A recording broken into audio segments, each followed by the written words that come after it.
kita benerin hati. Kalau kita kepengen anggota tubuh kita bergerak kepada kebenaran-kebenaran, pada kebaikan-kebaikan, maka yang pertama kali harus kita lakukan adalah benerin hatinya. Hati itu pemimpin, hati itu ketuanya, hati itu kepala naganya nih. Jadi kalau udah hatinya benar, insya Allah ke bawah-bawahnya bakalan bener. Bahkan sedikit sekalian, gambaran mudahnya, nih hati ini isinya teko.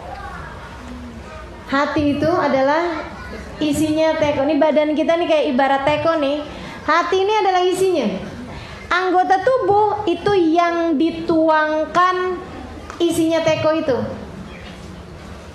Kalau tekonya itu di dalamnya isinya kopi, kalau kamu masukin ke gelas, yang keluar apaan? Kopi. Nggak ada ceritanya, wah kok bisa ya? Saya padahal masukinnya susu loh ini. Kok bisa keluarnya kopi gitu? Nggak mungkin teman-teman sekalian. Kalau dalamnya susu, bakalan yang keluar juga susu. Caramu bicara, mengungkapkan apa yang ada dalam hatimu. Caramu melihat, itu mengungkapkan apa yang ada dalam hatimu. Caramu mendengar, itu mengungkapkan apa yang ada dalam hatimu. Kemana perginya kakimu, itu mengungkapkan apa yang ada dalam hatimu. Tanganmu kemana bergerak? Senengan ada di dapur? Apa senengan ada di kamar? Apa senengan bersedekah? Apa senengan menerima? Itu semuanya menunjukkan apa yang ada di dalam hati kita. Maka teman-teman sekalian, tangan yang hobinya nyubit sama anaknya, jewer kalau anaknya bandel-bandel, terus dia bilang gitu, nah mamah Nina kayak gini, nah ini kelihatannya doang, dalamnya si hatinya mama tuh baik sama kamu. Nggak tega. Untung anaknya nggak belajar di sini ya. Kalau dia belajar di sini dia bilang, mama, tangan itu adalah isinya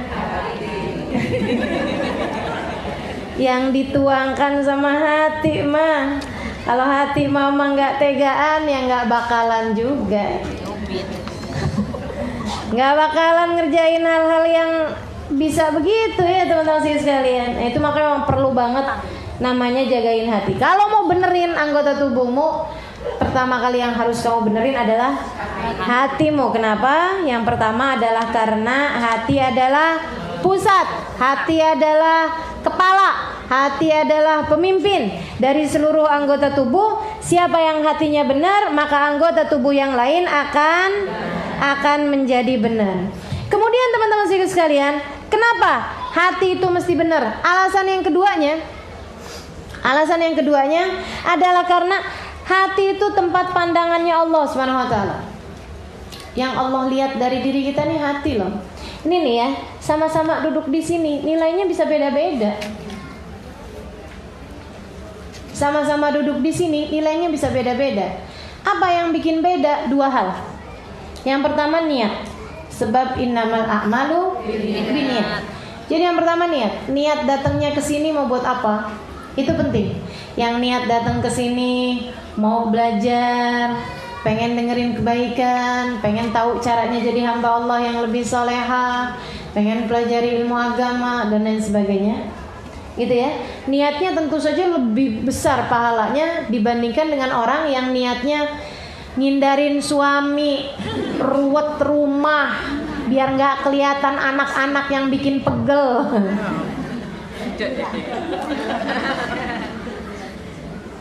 Ada lagi yang niatnya gini, biar dapat bahan buat debat.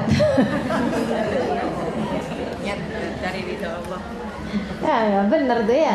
Jadi teman-teman sekalian, hati-hati yang niat, Dan niat itu tempatnya di mana coba? Hati. Ya itu makanya lagi-lagi ujungnya hati-hati juga deh, emang yang perlu dibenerin.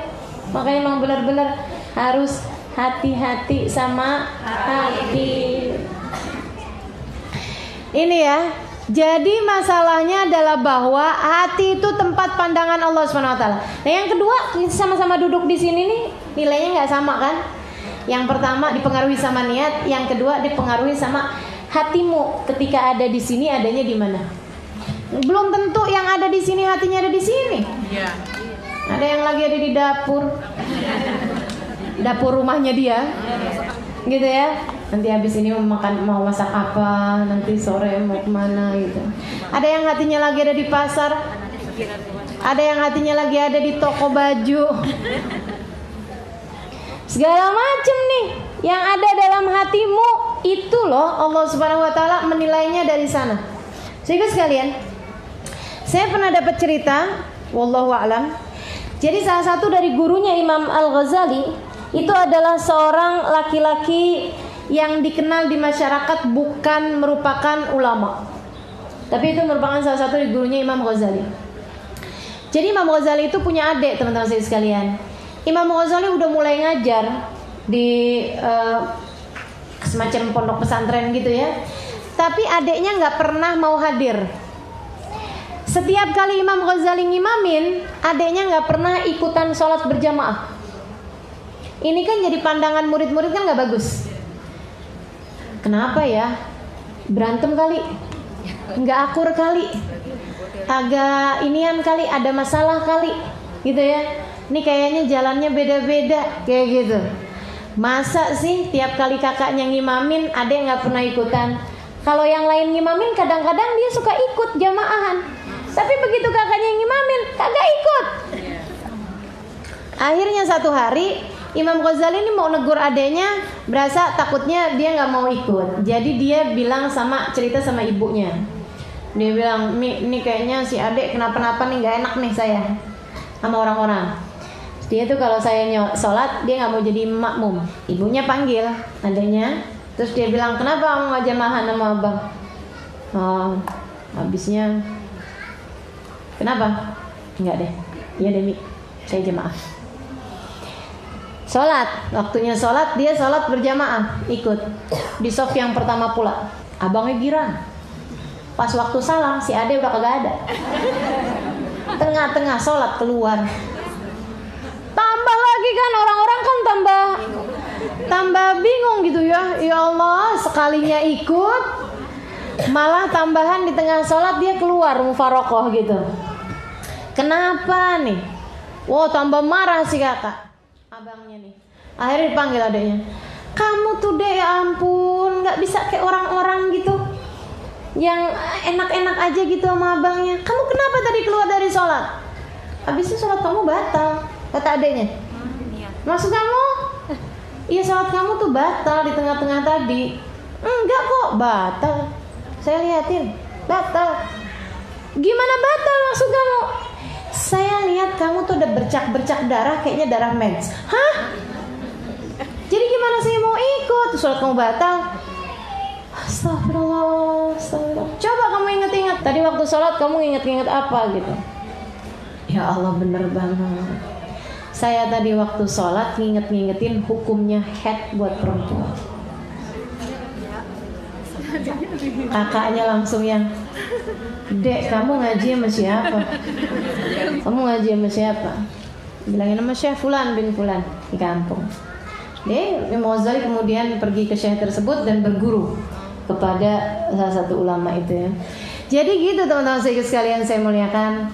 Ini masalahnya Allah itu yang Allah pandang dari seorang adalah hati. Sama-sama duduk di sini, hatinya belum tentu ada di sini. Belum tentu ada di sini. Gitu kan? Apalagi kalau hatinya kemudian diiringi dengan hal-hal yang kurang-kurang baik. Wah, bahaya tuh. Perasaan merasa diri lebih baik daripada yang lain. Mudah-mudahan Allah hindari kita ya. Perasaan merasa diri yang paling pinter, yang paling soleha. Hati-hati tuh. Sedikit sekalian saya muliakan.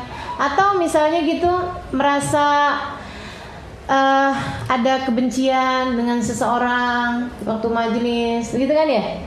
Lihat sini begini, tuh. Jadi hati itu kalau udah ada kotor-kotornya dalam hati, aduh, itu bahaya teman-teman sekalian. Jadi gitu, hati-hati sama hati teman-teman sekalian. Hati-hati sama hati karena memang nilai kita bergantung dari hati kita. Allah itu ketika ngelihat kita, yang dilihat hatinya. Sampai-sampai katanya Nabi Muhammad alaihissalam, Innallaha la yaqbal min salati ahadikum nisfaha wala thuluthaha wala rub'aha walakin yaqbal ma'aqal minha. Sesungguhnya Allah Subhanahu wa taala tidak menerima dari salat seseorang setengahnya, seperempatnya atau sepertiganya. Akan tetapi yang Allah terima dari salat seseorang adalah kadar yang dia khusyuk di dalamnya. Kadar yang hatimu nyambung di dalam sholat tersebut. Ukuran yang kita di dalam sholat itu tuh nyambung antara hati kita sama pekerjaan yang kita lagi kerjakan, nyambung. Kita lagi ruku, hatinya lagi ruku. Kita lagi sujud, hatinya lagi sujud. Kita lagi baca takbir, hatinya lagi mengagungkan Allah. Kita baca suratul Fatihah, hatinya sedang memaknai Al-Fatihah. Itu yang diterima Allah Subhanahu wa taala dari sholat kita. Makanya teman-teman saudaraku sekalian saya muliakan, saya kalau ditanya, Ustaz sholatnya diterima apa enggak? Enggak.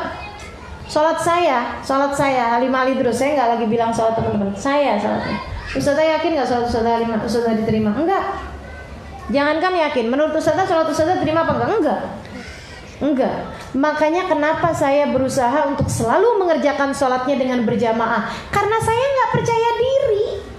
Karena saya nggak percaya diri bahwa sholat saya pantas diterima. Sementara kalau sholat dengan berjamaah, itu insya Allah Nabi Muhammad bilang, seenggaknya kalau nggak ada yang khusyuk sekalipun, Allah bilang ijtama'u li ajli faqabiltu lijtima'ihim. Mereka berkumpul karenaku, maka aku terima sholat tersebut dengan sebab perkumpulan mereka itu. Gitu katanya Nabi Muhammad. Jadi kalau saya ditanya, kenapa Ustazah selalu berusaha untuk sholat berjamaah? Karena saya nggak percaya diri. Saya nggak percaya sholat saya diterima sama Allah. Sholat model kayak begitu kok. Sholat saya masih berantakan bener kok. Baca Fatihah, udah ngerti padahal artinya Fatihah, tapi saya mikirin abis ini mau ngajar apaan ya? Halaman berapa ya? Pembahasan tentang apa yang minggu lalu ya? Ya Allah, ya Allah. Tapi kan Ustazah yang Ustazah pikirin bener, tapi kan gak nyambung sama sholatnya. Teman-teman sekalian saya muliakan. Jadi kalau ditanya apakah sholat kita pantas diterima sama Allah, ya belum pantas diterima sama Allah Subhanahu wa taala. Makanya kita perlu sholat berjamaah karena itu. Kan gitu ya. Nah, itu kita duduk di sini, yang Allah lihat hati kita. Kita lagi sedekah, yang Allah lihat hati kita. Yang Allah lihat hati kita. Kamu sedekahmu karena apa? Karena apa niatnya mau sedekah? Pengen biar uangnya berlipat ganda? Kan banyak yang gitu. Sedekah kepengen dapat lebih. Itu lagi gak sedekah, lagi dagang. Kamu gak lagi sedekah, kamu lagi dagang. Lagi pengen ngasih sesuatu biar dapat keuntungan. Kan sama aja. Kamu ngasih, kemudian ngarepnya kan kalau kita jualan kan, kita beli 200, kita jual 250, kan begitu ya? Nah itu 50-nya kan yang kita ambil sebagai keuntungan, kan dagang kayak begitu. Nah kalau kamu sedekah sekarang, kamu sedekah 200.000 dengan ngarepin insya Allah nih Allah balikin nih, gantiin jadi 1 juta, kan begitu? Itu dagang, dan kamu dagangnya jahat banget. Kamu kalau dagang sama orang lain aja 200 minta dijualnya 250. Kamu dagang sama Allah 200 dan kemudian kamu minta baliknya 1 juta. Dan kemudian kamu menganggap bahwa kamu sudah beribadah secara ikhlas. Ikhlas dari mana? Teman-teman saudaraku sekalian saya muliakan, hatimu ada di mana ketika kamu melakukan segala sesuatu yang kamu lakukan. Itu penting banget teman-teman saudaraku sekalian. Penting banget. Benerin hati. Kalau hati bener, anggota tubuh yang lain bakalan bener. Karena hati adalah isinya teko. Sementara yang dituang-tuangkan adalah apa yang dikerjakan oleh anggota tubuh kita. Bagus dalamnya, bagus yang dikeluarin. Rusak yang dikeluarin, maka yang di dalamnya pastilah sama juga rusaknya. Kemudian yang kedua, kenapa kita perlu benerin hati? Karena hati pusat pandangan Allah. Apapun yang kamu lakukan, Allah tetap ngelihat hatinya juga. Allah tetap ngelihat hatinya juga. Waktu ada dibilang sama para ulama, ibadah itu belum tentu diterima sama Allah Subhanahu wa taala, liatin ibadahnya iblis. Iblis itu beribadah 70.000 tahun teman-teman sekalian. sebelum diturunkan ke atas muka bumi, itu iblis beribadah 70.000 tahun. Saudaraku sekalian saya muliakan. Gara-gara maksiat satu Allah turunkan, Allah usir di atas muka bumi ini. Katanya para ulama, bukan begitu masalahnya.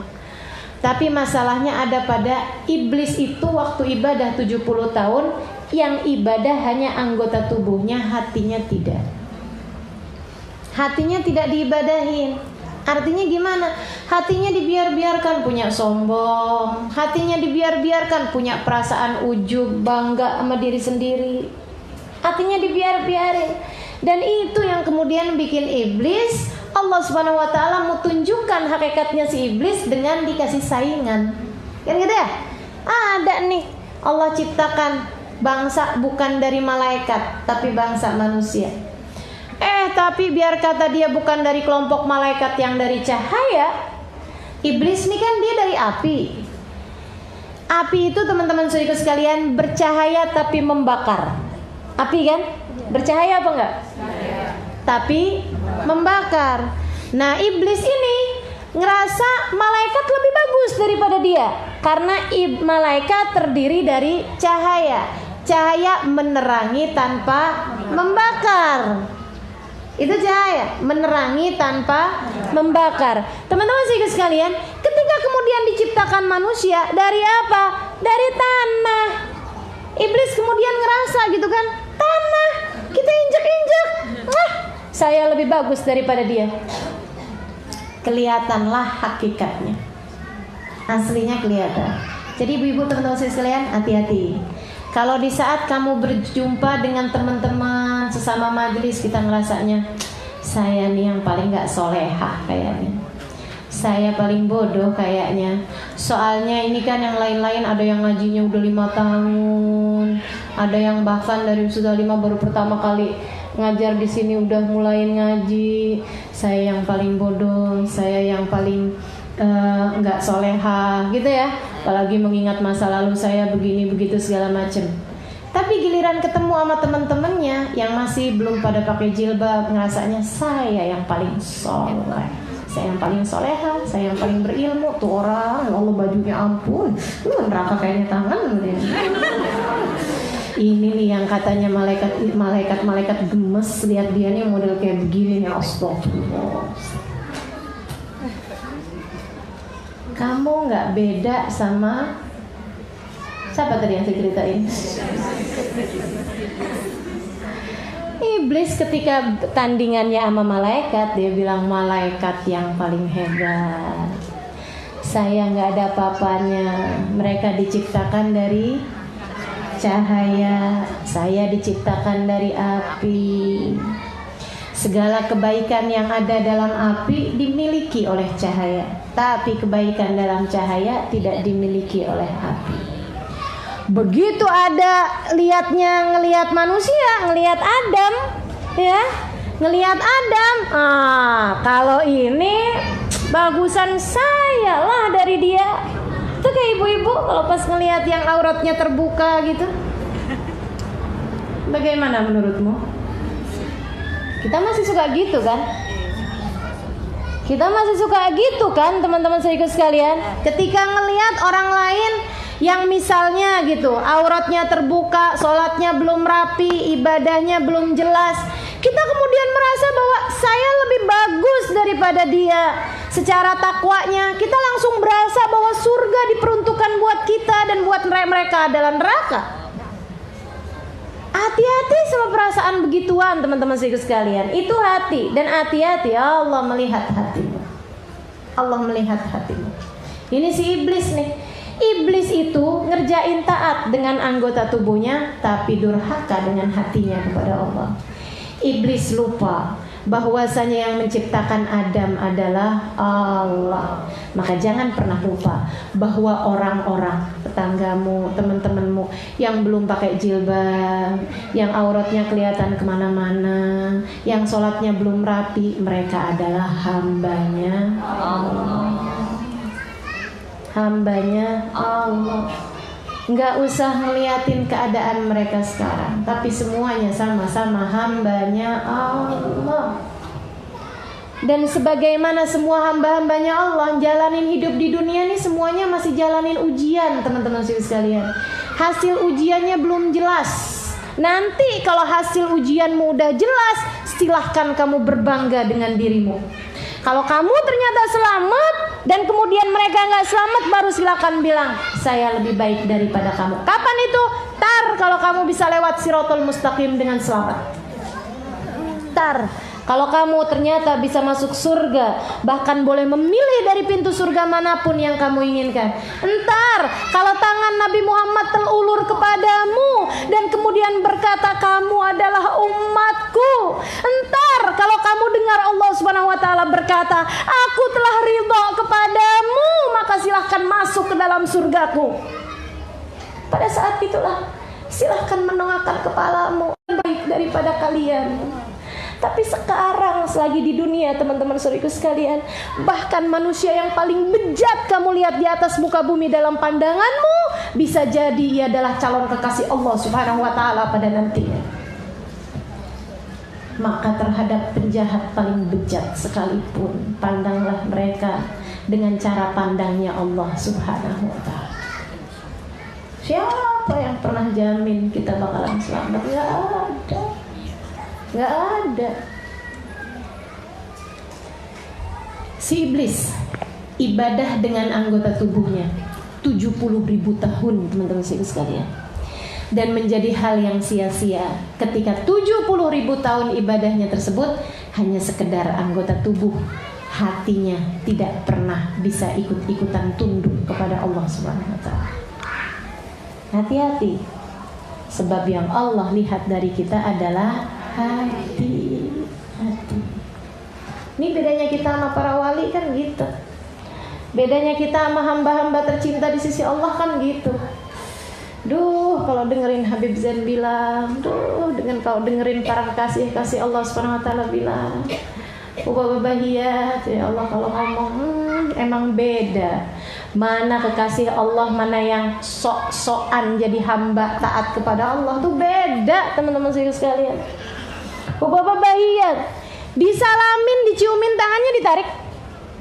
Minta doa, Ubah doain saya. Itu Rabbis main dekrotet ilaih. Doa aja sendiri, kamu gak punya Tuhan buat kamu minta. Ubah bahiyat, ya Allah saya begitu digituin sama Ubah bahiyat, nangis sepanjang jalan saya. Saya waktu pertama kali ketemu sama Ubah bahiyat, saya dengar banyak hal tentang Ubah bahiyat, kemuliaannya, kesolehahannya, begini begitu segala macam. Saya ketemu sama beliau, saya masuk ke rumahnya Ubah Nur. Hari pertama saya datang ke Tarim sesudah saya pulang Indonesia. Habis saya pulang, kemudian dikawinkan, saya udah balik lagi ke sana. Saya datangnya itu sore, saya malam, pagi saya sowan ke Hubabah gitu ya, ngasih tahu Hubabah saya udah datang lagi kayak gitu loh. Saya nyampe ke rumahnya Hubabah tuh, saya salam sama beliau, Hamimah gimana kabarnya, gini gitu segala macam.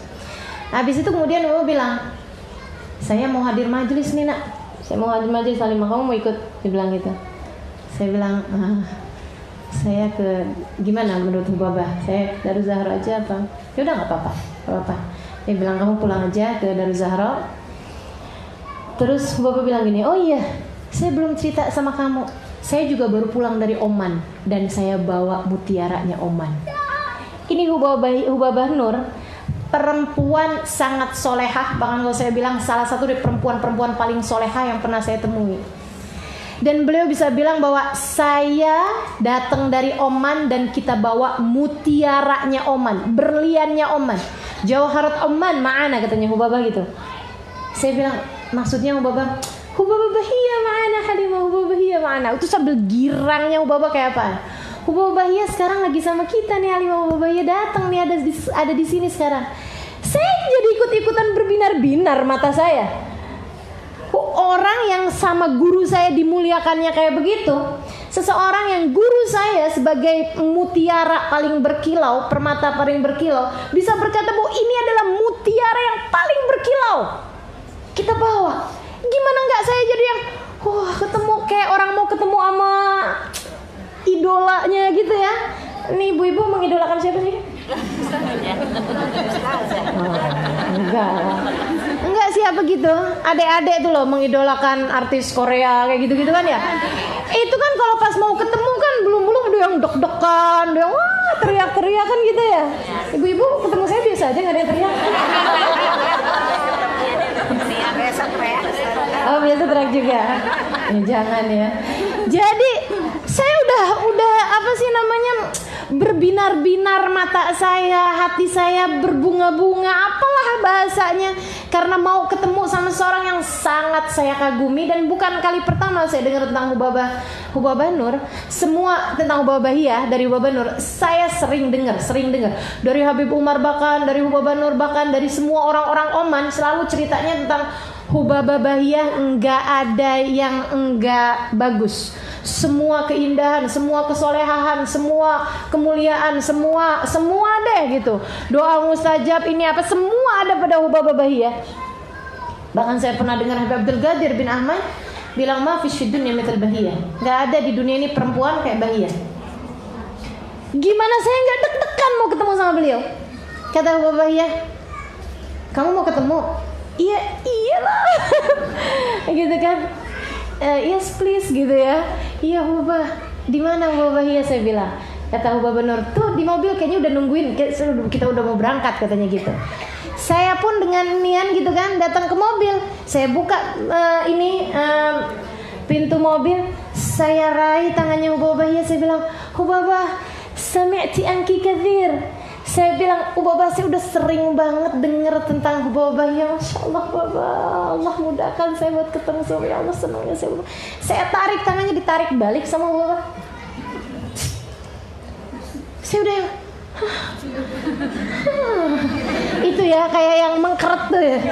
Ada sesuatu barang mengkeret, tuh tahu kan? Saya langsung nyit.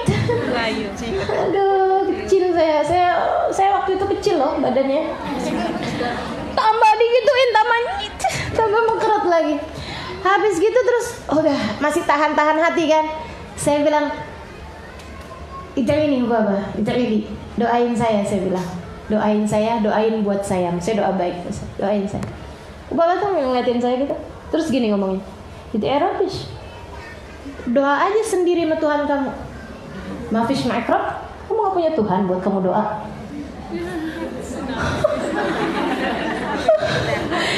Saya tahan, ya Allah, itu saya pelan-pelan saya tutup pintunya Hubabah Bahiyah. Saya nangis sepanjang jalan pulang ke Daruzahra. Sampai itu banjir cadar saya ini, saya tuh udah bisa diperes barangkali itu dari banyaknya air mata. Udah saya nggak tahan, di sepanjang jalan tuh saya nangis yang udah habis-habisan. Saya tuh mikir, ya Allah Hubabah yang lihat saya apaan, anjing nih kayaknya nih saya dilihatnya mau Hubabah nih. Ya Allah Hubabah ngeliat saya apaan nih, emang saya kayak gini orangnya. Emang dosa kamu tuh emang kayak gitu Alimah, emang kerjaan kamu tuh malah sudah deh. Sepanjang jalan saya mengutuk diri saya jelek-jelekin diri saya yang emang aslinya juga jelek. Luar biasa itu ya. Sampai ke kamar. Begitu nyampe di kamar saya di dar gitu. Saya tinggalnya dulu sekamar berdua aja. Ya. Bukan berarti pondoknya gede, santrinya sedikit. Cuman saya udah jadi ustadzah waktu itu. Saya udah ngajar dari zaman Tea ya. Saya ngajar dari umur saya belum 20 tahun sampai sekarang. Jadi saya hobi ngajar. Jadi ya biarinlah kayak gitu. Jadi begitu saya masuk ke kamar gitu kan, udah buka cadar, wah mata saya bengep dan saya masih nangis. Terus teman saya nanya gitu, teman sekamar saya, Kak, kenapa Kak? Ya ampun Kak Imah, kenapa Kak Imah? Dia udah panik juga gitu kan, ngelihat saya udah mukanya udah nggak jelas gitu, bibir di mana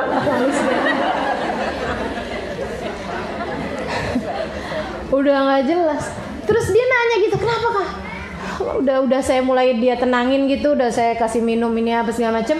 Terus baru saya cerita, ya Allah Hubabah Bahiyah tuh ngeliat saya apaan ya? Saya bilang, emang kenapa Kak? Saya ceritalah tadi itu kan.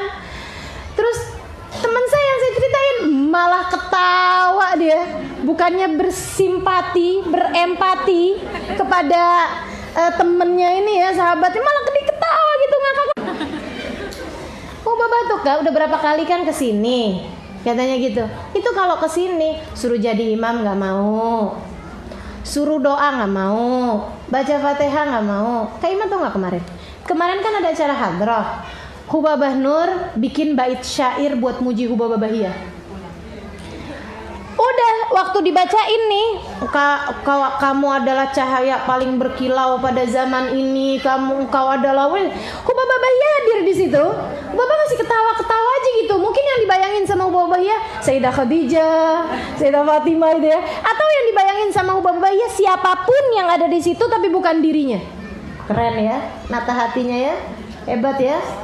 Ketika mendengar pujian, dia bisa nyangka bahwa yang sedang dipuji ini adalah orang lain, siapapun itu selain dirinya. Keren.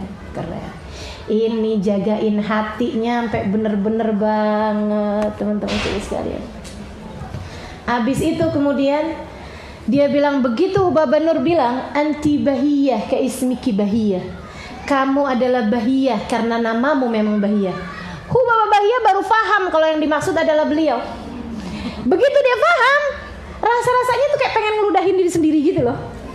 Dia tuh kayak yang, kamu keliru Nur gitu.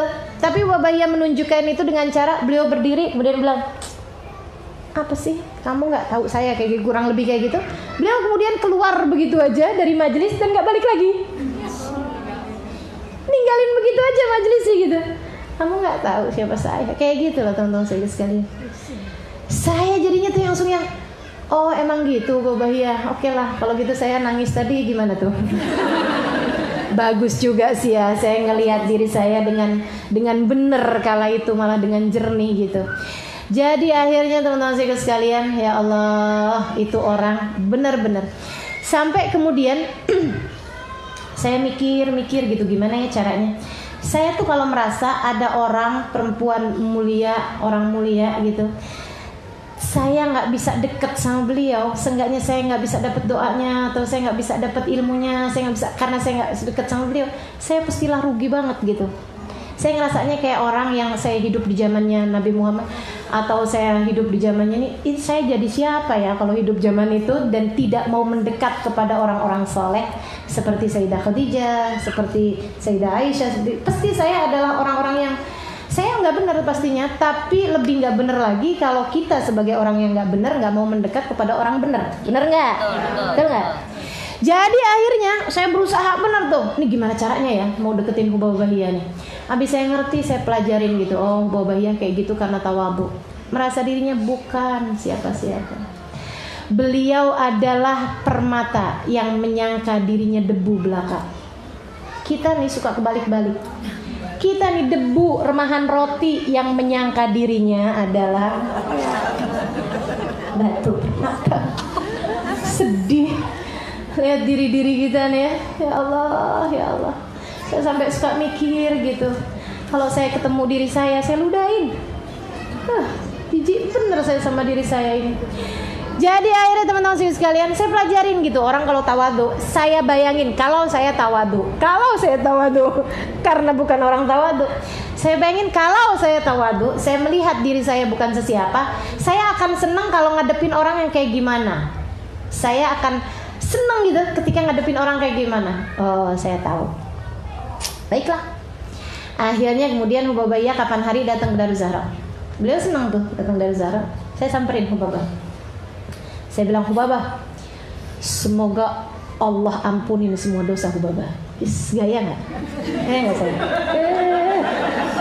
Pokoknya udah urusan gaya-gayaan nih saya nomor 1. Pokoknya gaya dulu aja gitu kan. Urusannya yang belakangan. Siapa orangnya coba bisa doain Hubabah kayak gitu? Bisa percaya diri buat nyamperin Hubabah Bahiyah yang orang semuanya nganggepnya beliau seperti apa, dan saya tiba-tiba gitu kecil, kurus, datang gitu ya, deketin Hubabah, terus saya bilang, Hubabah, semoga Allah ampunin dosa Hubabah. Iya. Itu kalau teman-teman saya yang lain pada dengar gitu, kurang ajar nih orang, songong bener nih anak. Dia kira Hubabah Bahiyah ada dosanya gitu. Ya ampun, dia nggak lihat dirinya apa. Saya terus-terusin aja, semoga Allah tutupin aib-aib Hubabah. Padahal aib apaan coba?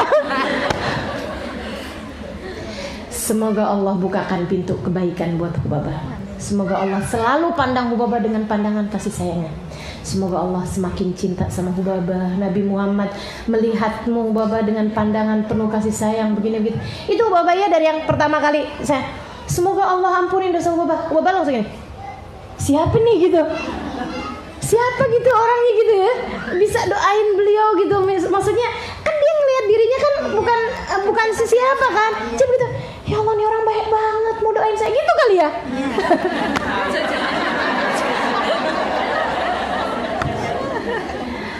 Bayangin kayak gitu, nih anak baik banget nih gitu. Nih orang baik banget mau doain saya, dia tahu siapa saya. Dia tahu seperti apa dosa-dosa saya. Dia tahu seperti apa aib-aib saya. Kan gitu teman-teman saya sekalian. Ya Allah. Terus akhirnya dia bilang gini, "Oh Inci kamu?" Kata Bapak gitu. "Dan kamu juga. Semoga Allah ampuni dosa kamu." Saya amin. Yes. Semoga Allah tutupi dosa aib-aib kamu. Yes. So yes. Udah tuh ya Allah, hati saya berbunga-bunga. Habis itu gini. Kamu namanya siapa? Ya. Halimah, saya Halimah Ali terus. Udah. Habis itu terus entar saya lagi duduk gitu baca Quran. Pura-puranya. Enggak ding. Enggak pura-pura. Di masjid gitu. Terus babanya masuk gitu. "Kamu Halimah yang kemarin kan?" "Iya." Bener. Ya Allah. Habis itu babanya duduk dari situ. Terus dia lihat, "Kamu baca apa?" "Baca Quran, Baba." "Baba mau saya kerasin." Yes, pokoknya emang ngadepin orang tawaduk mesti pede teman-teman sekalian. Habis itu saya bacainnya agak keras gitu. Tahu Baba. Terus saya bilangin, Baba tahu nggak maknanya ini? Yo. Saya pernah baca nih Baba, ada tafsirnya Imam Baghawi, dia bilang begini tentang ayat itu. Dia dengerin gitu. Saya juga pernah denger nih ada ucapannya Habib ini bilang tentang maknanya ayat ini begini. Saya mondok 12 tahun teman-teman. Jadi kan seenggaknya saya banyak tahu lah. Kalau itu emang beneran fakta, jadi saya mau tawadhu kan agak susah. Maksudnya emang saya tahu gitu kan. Jadi saya sampein gitu yang saya tahu sama Hubabah gitu. Habis itu babanya kayak gini. Jazakillah khair. Makasih Halimah, saya juga pernah dengar. Iya. Kulakan saya. Dia nggak tahu. Kita lagi kulakan ya nggak? Ya Allah. Udah, abis gitu tiap lagi saya ngajar, Babaya samperin. Abis itu Babaya duduk. Katanya Babaya, "Terusin, kamu ngajar deh. Kamu ngajar." Jadi saya ngajar aja, saya terusin gitu ngajar. Habis selesai saya bilang ke Baba, "Nggak ada yang gratis." Baba habis dengerin saya ngajar, "Nggak ada yang gratis," saya bilang. "Terus gimana Halimah?" Baba sekarang bagian doa. Ayo gimana coba? Akhirnya kata Baba, Fatihah. Iya. Pokoknya seneng bener ya Allah. Luar biasa ya. Gitulah saya sampai akhirnya deket sama Babahia, temenan sama Babahia. Ya Allah, nikmatnya luar biasa. Sampai dari nikmatnya itu teman-teman sekalian, sampai saya berani bilang kepadamu teman-teman sekalian, nikmat di atas nikmat di atas muka bumi ini adalah ketika kamu bisa berada dekat dengan kekasih Allah Subhanahu wa taala. Musahabatur rijali dzawil wafai na'imil khuldi fi daril baqai fi daril fanai. Kata Habib Umar bin Hafid, berkawan dengan orang yang hatinya nyambung dengan Allah Subhanahu wa taala itu adalah nikmat kekal di surga yang fana ini. Nikmat paling kekal, nikmat satu-satunya nikmat yang kekal di atas muka bumi yang fana ini, musahabatur rijal. Berkawan dengan para ahlillah, berkawan dengan ahlil gulub, berkawan dengan orang yang punya hati yang benar teman-teman saudara sekalian, berkawan dengan orang yang jagain hatinya. seperti mana kita selama ini selalu rajin jaga muka kita, selalu rajin jaga badan kita, mereka adalah para kekasih-kekasih Allah yang rajin-rajin merawat hati mereka. Tidak dibiarkannya kesombongan masuk, gak dibiarkannya ujub masuk, gak dibiarkannya semua bisikan-bisikan setan masuk dalam diri-diri mereka. Kekasih Allah Subhanahu wa ta'ala, para penjaga hati mereka. Kita gimana jagain hati ini? Masih kayak gini-gini aja nih. Allah, ya mughallibal qulub, tsabbit qalbi ala dinik. Atau yang kita doa setiap ini nih, setiap kita ngaji di sini. Qad ista'antuka rabbi ala mudawati qalbi wa hali 'uqda takarbi unzur ila mianjan. Ya Allah, saya benar-benar udah minta tolong kepadamu ya Allah, kata Imamul Haddad dalam qasidah yang teman-teman baca tadi. Sebelum ngaji tuh kita baca tuh ya. Qad ista'antuka rabbi, ya Allah aku sungguh-sungguh minta tolong kepadamu. Apa yang kamu minta? Ala mudawati qalbi, ya Allah benerin hati saya, obatin hati saya, Allah sehatin hati saya. Dari ujubnya, dari sombongnya, dari riyanya, dari hasutnya, dari bugednya, dari kesedihan yang tidak karenamu, dari keraguan-raguan terhadapmu, dari kecintaan terhadap dunia, dari penyakit hati banyak bener nih. Qad ista'antuka rabbi ala mudawati qalbi. Hatimu teman-teman saya sekalian, alaihil madar. Semua urusan bersumber di sana. Semua urusan bersumber di sana. Maka jaga hati, jaga hati. Pertama, karena dia adalah pemimpin yang ditaati. Apabila dia benar-benar semua anggota tubuh. Yang kedua, karena dia adalah pusat pandangan Allah. Allah nggak melihat bohir ibadah kita. Allah nggak melihat bohir fisik kita lagi ada di mana. Akan tapi yang Allah lihat adalah hatimu sedang berada di manakah pada saat ini. Sungguh teman-teman sekalian, yang di atas muka bumi ini pada saat ini hatinya lagi nyambung kepada Nabi Muhammad, lagi baca sholawat penuh cinta kepada Nabi. Ini di atas muka bumi ini jangan dikira kagak ada, banyak bener. Ada orang yang lagi baca maulid sambil senang-senang rindu menabi, ya enggak? Mungkin dia ada di Madura, mungkin dia ada di Yaman, lagi ada baca sholawatan, mungkin dia ada di Malang, mungkin dia lagi ada di mana, yang lagi senang-senang hatinya berbunga-bunga mengingat-ingat Nabi. Ada yang lagi baca kitab sejarahnya Nabi, ada yang lagi baca buku yang orang tulis tentang Nabi dengan linangan air mata, ada yang lagi baca puisi, ada yang lagi nulis puisi tentang Nabi Muhammad, kerinduannya. Ada nggak kira-kira di jam ini? Ada. Para pecinta selalu menghadiahkan rasa-rasa cinta. Dan mereka di bumi manapun sedang berada pada saat ini lebih dekat kepada Nabi Muhammad daripada yang sedang ada di depan makamnya Nabi Muhammad. Akan tapi hati mereka tidak bersambung kepada Nabi Muhammad, karena Allah melihat hati.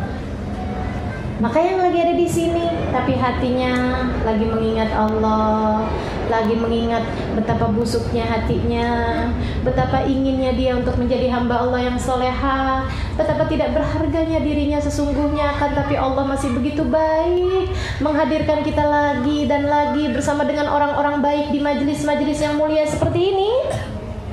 Dia sedang dekat dengan Allah Subhanahu wa ta'ala. Terkadang bahkan yang dibandingkan dengan orang yang sedang berada di pelataran Ka'bah sekalipun. Karena masalah, segala masalah adanya pada hati. Maka teman-teman sekalian, saya mohon hatimu terus-terusan diingat-ingat, lagi ada di mana nih, lagi ada di mana nih. Hal ketiga, kenapa kita perlu jaga hati? Ya, hal terakhir, dah biar nggak banyak-banyak. Hal terakhir kenapa kita perlu jaga hati kita adalah karena Hati itu tempat kita nyimpen yang bagus-bagus. Segala yang bagus-bagus itu adanya di hati, teman-teman sekalian. Yang hal terindah yang Allah berikan kepada seorang manusia namanya iman. Betul nggak? Hal terindah, hal terbaik, hal termulia yang Allah Subhanahu wa taala berikan kepada manusia adalah iman. Tanpa itu dia nggak punya kebaikan. Meski apapun kebaikan yang dia lakukan, itu adalah sumber segala kebaikan. Namanya iman. Orang, mohon maaf, orang kalau nggak menyembah Allah Subhanahu wa taala, nggak beribadah kepada Allah Subhanahu wa taala, nggak nyembah Allah, mau dia sedekah sebanyak apapun kan nggak diterima. Iya kan begitu ya? Maka kebaikan tertinggi, termulia yang Allah SWT berikan kepada manusia namanya iman. Dan itu tempatnya di mana? Hati, teman-teman sekalian. Hal paling indah rupawan yang Allah berikan dalam hati manusia namanya cinta, teman-teman sekalian. Cinta, hal terindah, hal termulia tadi iman. Hal terindah adalah cinta. Cinta kepada Allah, cinta kepada Rasulnya, cinta kepada apapun yang mendekatkan dia kepada Allah Subhanahu wa taala, karena Allah Subhanahu wa taala. Mencintai Allah dan mencintai karena Allah. Gitu ya. Mencintai Allah dan mencintai karena Allah Subhanahu wa taala, mencintai di jalan Allah Subhanahu wa taala. Ini teman-teman sekalian hal paling indah yang Allah berikan dalam kehidupan seseorang. Tempatnya di mana? Hati. Allah ngasih cinta sama orang, tempatnya di mana? Di hati, teman-teman sekalian. Hal paling indah tempatnya di hati. Hal paling apa ya namanya ya? Paling rahasia.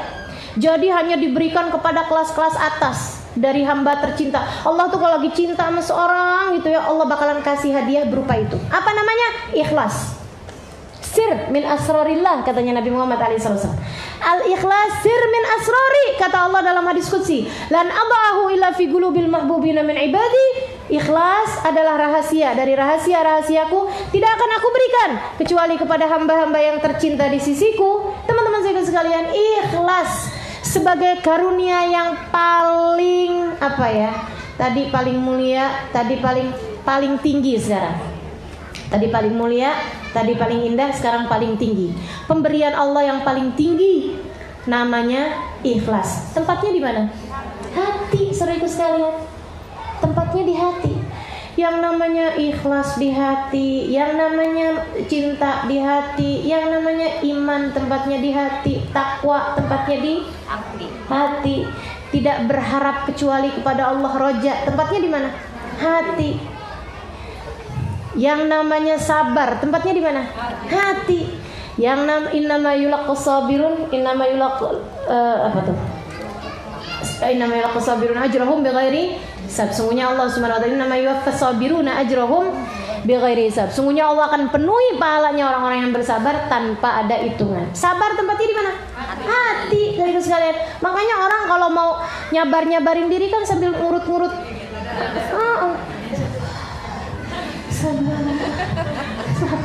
Karena dia tahu bahwa yang namanya sabar tuh tempatnya bukan di luar ya, bahkan bukan di akal. Nggak ada, saya nggak pernah dengar sabar, nggak. Saya nggak pernah lihat sabar, nggak ada tuh. Jadi sekarang pasti tempatnya itu orang tempatnya di hati gitu. Sabar tempatnya di hati, syukur tempatnya di mana? Semua kebaikan, bahkan ilmu tempatnya di mana? Kemanfaatannya ilmu di hati, teman-teman sekalian. Salat yang paling bagus, salat tuh apanya? Khusyuknya, tempatnya di mana? Hati. Sedekah yang paling bagus apanya? Ikhlasnya, tempatnya di mana? Hati. Teman-teman sekalian, saya muliakan. Apapun dari kebaikan-kebaikan tuh Allah taruh tempatnya di hati.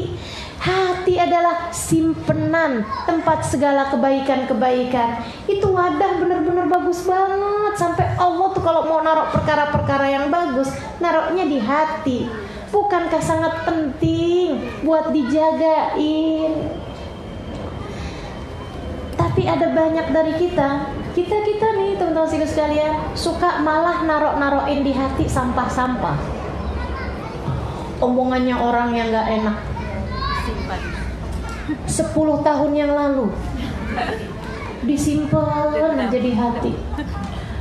Kebencian sama orang dari berapa tahun yang lalu, disimpan aja di hati. Suami, orang yang dia sangat-sangat sayangi, teman-teman sekalian. Kalau suaminya ngomong yang enak-enak, belum tentu dia ingat-ingat. Pujian-pujian suami belum tentu dia ingat. Tapi begitu suaminya ngomong yang gak enak, jadi ahli sejarah.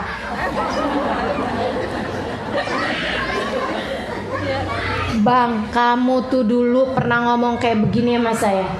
Kamu ngomong begini. Saya ingat kamu waktu itu pakai baju coklat. Sebaju-bajunya diingat. Dia ingat semuanya gitu, yang gak enak-enak. Omongannya orang, omongannya suami, omongannya ini gitu.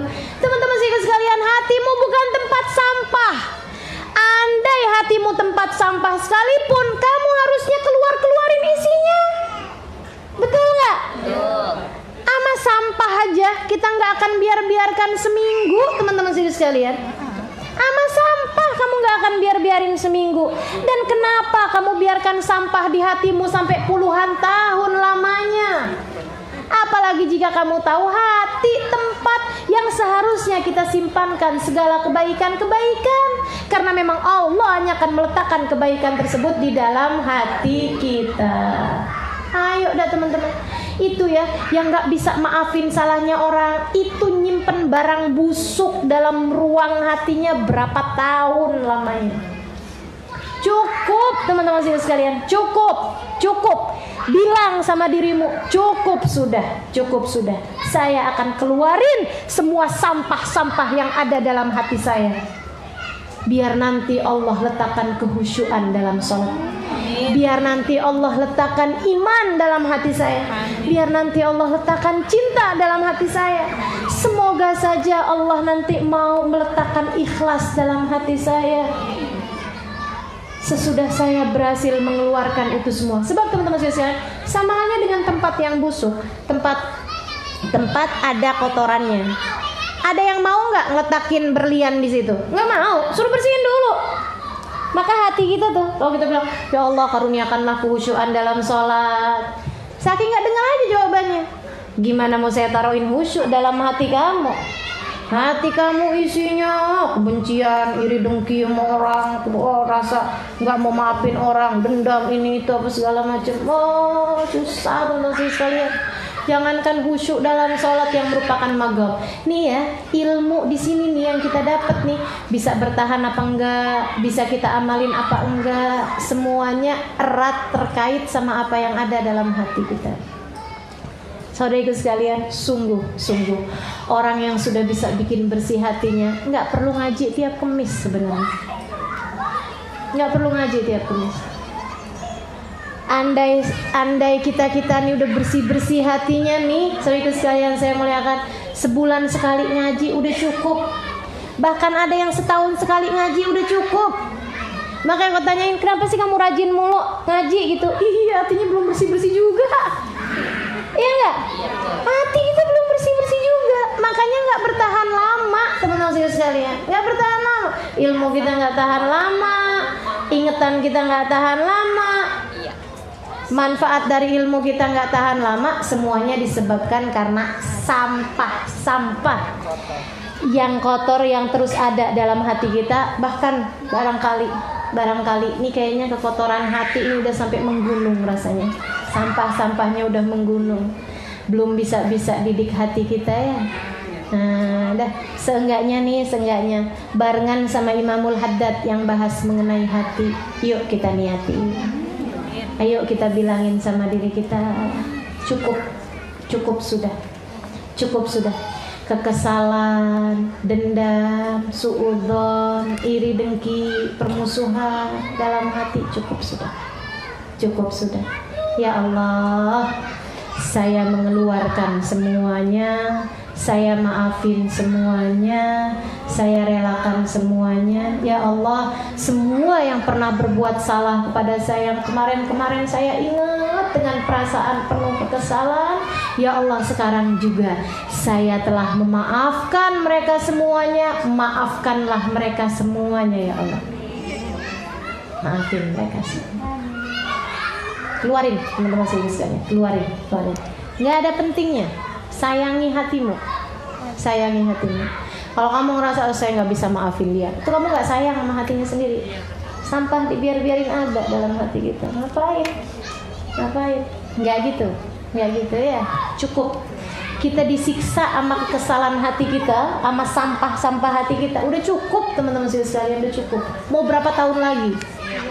Mau berapa lama lagi? Waktu mau mendekat kepada ajal kita udah semakin dekat. Dan insyaallah mudah-mudahan Allah bantuin Imamul Haddad, bantuin insyaallah sebagai orang yang kita ngaji, kita punya beliau, yang beliau sendiri juga suka ngajarin kan, suka doain kita dalam kitab beliau. Saya minta kepada beliau mudah-mudahan dengan berkahnya beliau, dengan berkahnya kitab ini, dengan berkahnya majelis ini, dengan berkahnya manusia paling agung yang paling pintar jaga hatinya, baginda Nabi Muhammad alaihissalam, bijahin Nabi sallallahu alaihi wasallam. Semoga Allah bantu kita untuk bisa membersihkan ruang hati kita dari segala sampah-sampahnya. Semoga Allah jadikan hati kita bersih. Semoga Allah Subhanahu wa taala jadikan hati kita indah. Semoga Allah Subhanahu wa taala jadikan hati kita hati yang bebas dari segala sampah-sampahnya, dari segala penyakit-penyakitnya insyaallah. Qad ista'antuka rabbi ala mudawati qalbi wa halli uqdata karbi fanzur ila al-ghammi yanjalu ila hadratin nabi. Al-Fatihah.